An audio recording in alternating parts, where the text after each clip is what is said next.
Welcome, everybody, to another episode of the Third Hour of Power. This is Grady of This Mormon Life, and this week I am joined by Tommy Olsen of Mormons at the Megaplex. How's it going, Tommy? It's going good. Thanks for having me tonight. I'm excited. Yeah, thank you so much for joining us. Tell me a little bit about Mormons at the Megaplex. I know, but people listening might not. So Yeah, for sure. So Mormons at the Megaplex, we are a website that reviews Hollywood films from an LDS perspective and also a Christian perspective as well, where we give it an artistic kind of art review of production values and things, but then we also try to give some spiritual reviews, some of the more spiritual themes from the movies, and then topping it off with some tidbits about whether it's appropriate enough for families or kids. If you should just go as for a date night, or if you should take the kids. So that's kind of what the site consists of. yeah, and that's one of the things that I like about it is the idea of kind of just giving you a heads up of who it's appropriate for, because our rating system is good, but it's far from perfect. And so sometimes something that might even be PG-13 might have elements in it that will make you feel uncomfortable. And the reason that I'm familiar with it is just because I'm also one of the panelists on the website. And I invited Tommy to join us tonight because he's helping me with my podcast, which is more Third Hour of Power, where we talk about the lessons from the teachings of the presidents of the church. And this week we are studying chapter 21 from the Ezra Taft Benson manual, which is Principles of Temporal and Spiritual Welfare. And one of the things that stood out to you, Tommy, you said it earlier, was just that opening quote they have segmented on the top. Right. And I'll just read it real quick, but it says, everything that concerns the economic, social, and spiritual welfare of the human family is and ever will be the concern of the Church of Jesus Christ of Latter-day Saints. And I think for me, why that stood out to me so much was because when Christ came to the earth, he came for everyone, every human being, every living thing that was on this earth. He was here for us, and it would only seem fitting that his church that bears his name would also be dedicated to that same purpose of serving, the whole human family. And I like that phrase, the human family. So it's not just talking about members of the Church of Jesus Christ of Latter-day Saints or Christians, but it's the whole human family. We're all here together. We all have our own struggles. We all go through different things. And he specifically mentions economic, social, and spiritual welfare in that statement. And I love that he addresses that the church is designed, that's the purpose of it, is to really try to help everyone in all those aspects. It's not secluding, or it's not only for members of the church. Yeah. And that's what I like too, is that that's one of the things I think about the phrase humanitarian aid, is that it's not just, taking care of our own, which is important, but it's just about, we're all part of the human race, and we might have difference of opinion or differences of faith, but, at the end of all of it, we're all God's children, we're all humans, and that we need to be able to do what we can to take care of each other. One of the first lessons we had from Ezra Taft Benson talked about prayer and him going to deliver humanitarian aid to the people that were in war-torn Germany, and just the miracles that happened to be able to deliver that. And part of what helped that is that the church had started their own humanitarian aid program or welfare program about 10 years earlier. It says in the beginning of the lesson, talks about it, that in 1936, as people all over the world were struggling from the economic challenges of the Great Depression, the first presidency introduced a new welfare program, and they called it the Church Security Plan. And it was established to not provide handouts for people in need, but to help people to help themselves. And I think that's such a neat thing about the way that the church program is that it's not meant to be a continual assistance need for people to continually take care of them. It's to give them what they need to get by, and then give them the skills and the tools that they need to get out of the situation that they're in. Right, and I that's what I really liked about it too. As you read throughout the lesson, that it's this welfare program is designed to really help enable people to become stronger, not to just spoon feed them what they need. And it's touching to hear some of the stories that Ezra Taft Benson has, his own personal experience of being able to provide that for other people. Yeah, and I think it's neat because there's the opportunity to receive of that help when you're in need, but I also like the other side of it where it talks about giving. He's in the end of that opening section. It says that he talks about the idea of giving to those in need and the donations that come in. He says that that's the Lord's system, voluntary donations motivated by brotherly love and willing sacrifice and assisting others to help themselves. Such ensures dignity and self-respect. And I like that because he doesn't talk about any of I think the current day stigma, and probably even back then, of getting help and assistance that exists in our world today. It seems like if you accept help from anyone else, it means you failed at some portion of your life. Yeah, I like you bring that up because that's something that I've struggled with pretty much my whole life, and and I've been able to be the recipient. I think that's how you say it. Or recipient. I've heard it both ways. Yeah, it's one of those weird words. But of some of the welfare programs in the church, and it was a humbling experience, but it was also an incredibly just spiritual experience to be able to receive that help, and it's something that it's helped me to be more motivated to be more involved in some of the welfare programs, and also to donate to things like fast offerings. Because for a while growing up, I didn't always kind of get the whole concept of it, but I think that's a huge benefit to the church that sometimes, at least for me personally, I've kind of overlooked. It's like, I pay my tithing. Sometimes you forget about the fast offering part of it. Yeah, I always like that in Malachi where it talks about, it's, you've robbed me in tithes and offerings, that they're separate things, but it's something that we can give, and we can know that what we're giving is being directed by the Lord to give to those who truly are in need. And it's a humbling experience. I remember there was a time where we were sitting with our bishop, and he was asking us, if you guys needed help, he asked us, how are you guys doing financially? And I said, we're doing okay. And he says, okay, but if you guys were in help, you'd ask, right? And it was so funny because my wife both answered at the same time, and she says yes, and I go nope.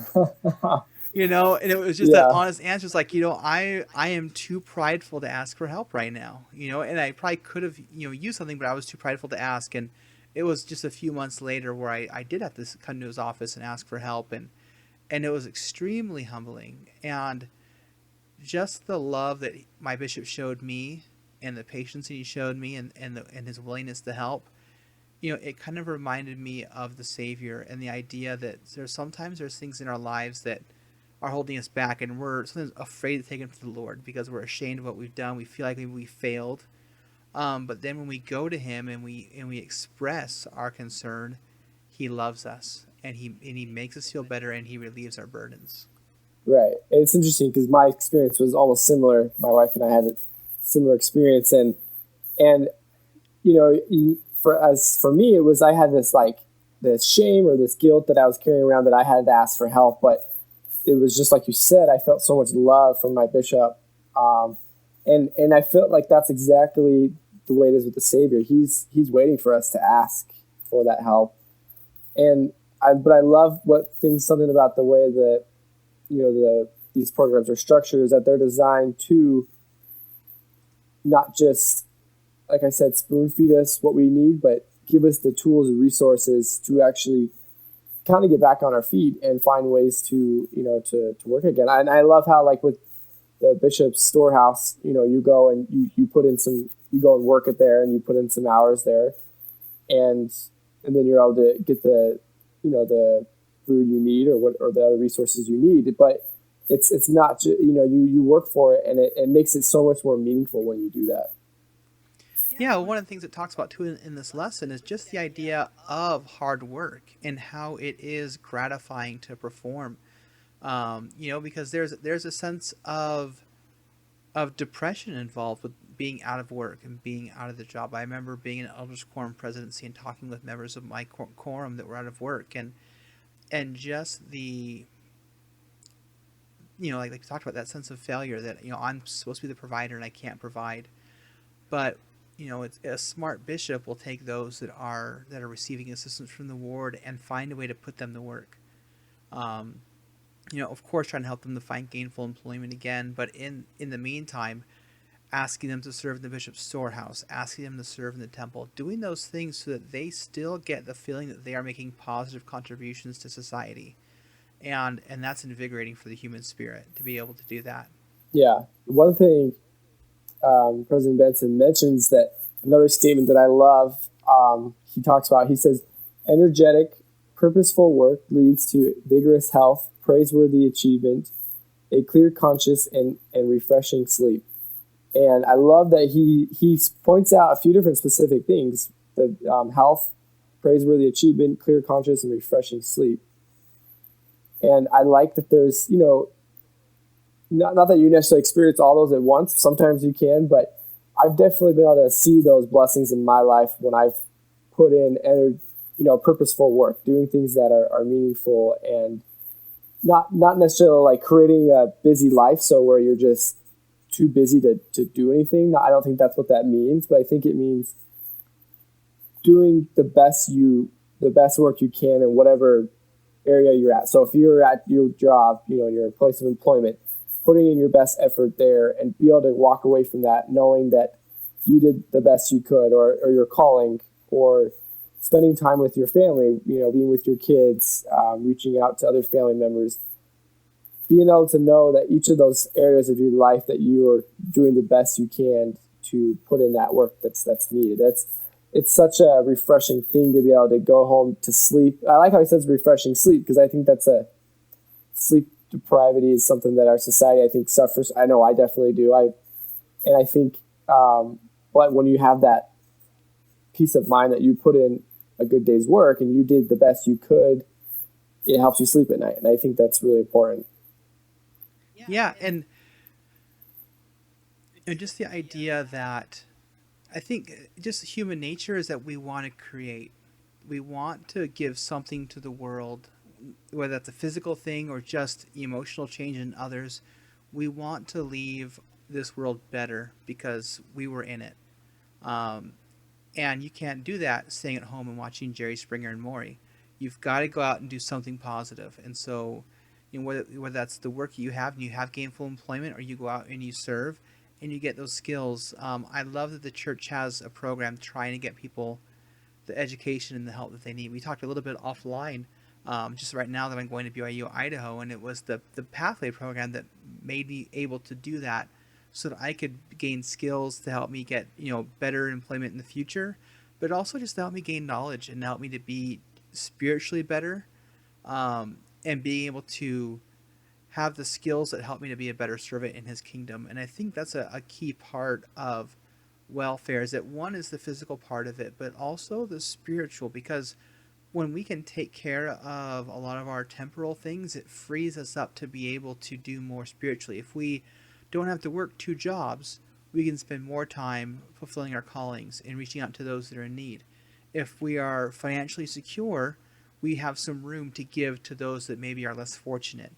As we gain an education and gain knowledge, we can share that knowledge in others, and we can use it to fulfill our callings and to bless other people. All these things that we're told to do, whether it's physical or emotional or spiritual, are all meant to accomplish the work of God, which is to help his children find joy in their return to Heavenly Father. Right. I like that too, because this throughout the lesson he talks about getting out of debt, food storage, some of those things that sometimes when you hear them, especially I know for myself when I was younger, it was like, oh, this is a food storage talk, sacrament meeting. It just I can take a nap now or whatever. But I think it's important to recognize the correlation between that and spirituality, of how, like you said, there's a reason for those things are emphasized in the church, because they do allow us to devote more time to spiritual things, to do things that are going to add, a meaning to our lives, but also to other people that we can serve, whether it's through our callings or, our careers, or just in our families with our individual families. And I like that this lesson really brings those two together, and helps, helps it, for me. It helped me see that those things aren't quite as restricting or as burdensome as they may seem. Because I know, my wife and I, we're still kind of a young couple. We've been married a couple years, but we're still getting on our feet. I'm in grad school right now, and so it's hard to sometimes say, hey, let's go start getting our food storage ready, when sometimes we just only have enough to get our groceries. So, but I think it was important for me to read this and see there's little things that we can do. We can set aside small things. And so I think it's important to start building those things now, so that it can prepare for later. Yeah, so if you're a teacher in this lesson, or if you're participating, the title of it talks about temporal and spiritual welfare, but I would say the content of the lesson does weigh more towards temporal, and so I would really recommend that you bring in more things to help with that spiritual side, because I think it's important that there is a clear correlation between those two, and how one supports the other. But I think that will probably call it for this episode. But Tommy, tell me a little bit about what's going on right now at Mormons at the Megaplex. Yeah, for sure. I'm super excited for what we're doing right now.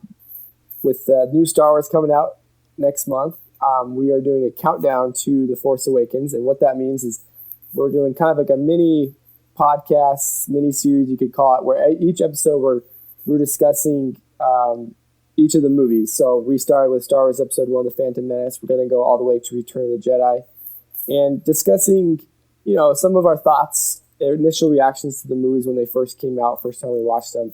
But I think my favorite part of it is discussing the themes of the movies, because Star Wars is so rich in philosophy, and just, George Lucas put a lot of effort into making those, kind of some philosophical movies with really great themes that I feel like can really be applicable to, all of us. And that's probably my favorite part of it, is being able to discuss that. And I'm a huge Star Wars nerd, so it's just fun to be able to talk Star Wars with some friends. And if you love Star Wars, if you're into those things, then come join us. It's Wednesday nights, 8:30 Mountain Time. And you can join in the live broadcast with us. You can ask questions. And so it's a lot of fun. We try to make sure we interact. If not, you can listen to the recording afterwards. But yeah, it's a lot of fun. Yeah, I'm enjoying it. So I'm also one of the panelists on that video, and I think my favorite thing is talking about the parallels from Star Wars to the gospel, because you can't really talk about that in Elders Quorum. It's kind of frowned upon. But this is like a safe space where we can talk about how the Force is an analogy for the priesthood and all the ways that connects. And so I just had a lot of fun as we kind of draw on those parallels. Especially, I think we did a really good job talking about that in episode 2 that we just did this week. And so definitely check those out. They're a great time to watch. Yeah, and I think episode 3, which we're doing next week, has a ton of parallels to gospel related topics that I'm super excited to get into. So it should be a good time. Yeah, I'm excited too. And so, over on This Mormon Life, that's this-mormon-life.com, we're doing our first linky party this Sunday, the 8th, at 2 o'clock. And so if you are a blogger, or you just like sharing things that are important to you, check it out. Share a post, share an image, share a video. We're trying to basically be a better way to connect other people in the Mormon internet sphere, so that we can flood the earth with content that is helpful and uplifting to people that are of our faith and maybe outside of our faith as well. So Tommy, thanks so much for joining us tonight. I really appreciate it. And for all of you watching or listening, we're glad you're here. We also want to take a moment, make sure we thanked our benefactors this week in Mormons. They're the ones that host this podcast for us and help us to be able to share it. So if you are enjoying this podcast and want to listen to more podcasts that talk about the gospel or talk about just Mormon culture, you can check out their podcast. They talk about Mormon news, as well as Sunday School Bonanza, which is kind of the sister to this podcast, where they talk about the Sunday school lesson. And right now they're doing the New Testament. And so as we get to Revelation the next couple months here, I think having some extra breaking down of that lesson and getting some further insights will be really helpful for you. So start now. Head over there once you're done here, and I think you're going to have a good time with it. But until next time, we thank you for joining us, and we bid you all a fond adieu.